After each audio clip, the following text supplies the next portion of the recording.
Budget पेश होने से पहले ही कई सारे कयास लग रहे हैं और ऐसे में अब बजट 2024 से जुड़ी एक खबर हमारे हाथ लग गई है और ऐसा कहा जा रहा है कि एनपीएस को लेकर सरकार कर सकती है बड़ा ऐलान। टैक्स छूट में इजाफे की उम्मीद है। चलिए अब खबर आपको बताएंगे विस्तार से। तब तक आप हमारे चैनल टीसी न्यूज चैनल को लाइक एंड सब्सक्राइब करना ना भूलें।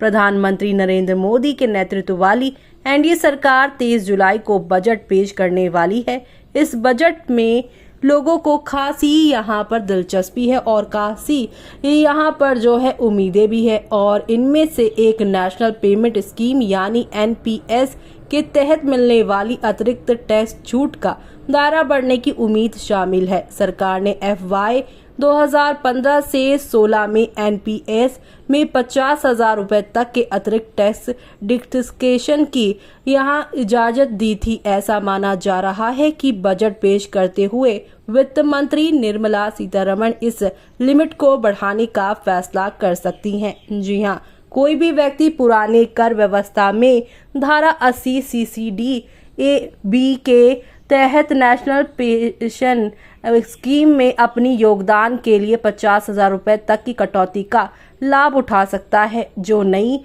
कर व्यवस्था में लागू नहीं है। ये डिडक्शन इनकम टैक्स एक्ट के सेक्शन 80 CCD-AB के तहत मिलता है। ये टैक्स बेनिफिट्स एनपीएस को अच्छा निवेश जो है विकल्प बनाता है। इस स्कीम के तहत कर्मचारी अपनी बेसिक सैलरी यानी डीए के साथ एक 10% तक योगदान पर टैक्स डिडक्शंस क्लेम कर सकते हैं, जो कि सेक्शन 80C की कुल 1.5 लाख रुपए तक की निवेश की सीमा के तहत आता है। इसके अलावा सेक्शन 80 CCD-1B के तहत अतिरिक्त 50,000 रुपए का डिडक्शन किया जा सकता है। मोदी सरकार के इस बजट से उम्मीद ये भी है कि एनपीएस को नई टैक्स रिजीम में भी छूट दी जाएगी। ऐसे में बिजनेस के से यहाँ पर जो है काफी मुनाफे भी हो सकते हैं। तो वहीं एक रिपोर्ट की माने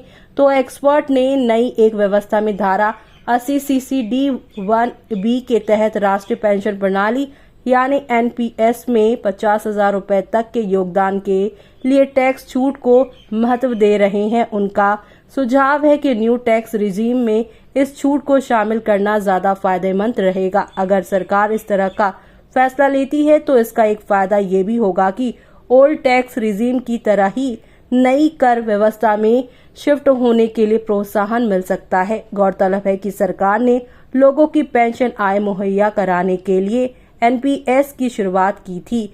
इसे pension fund regulatory and development authority PFRDA संचालित करता है। इसमें निवेश करने वालों की संख्या में लगातार इजाफा हो रहा है। PFRDA ने 2023-2024 में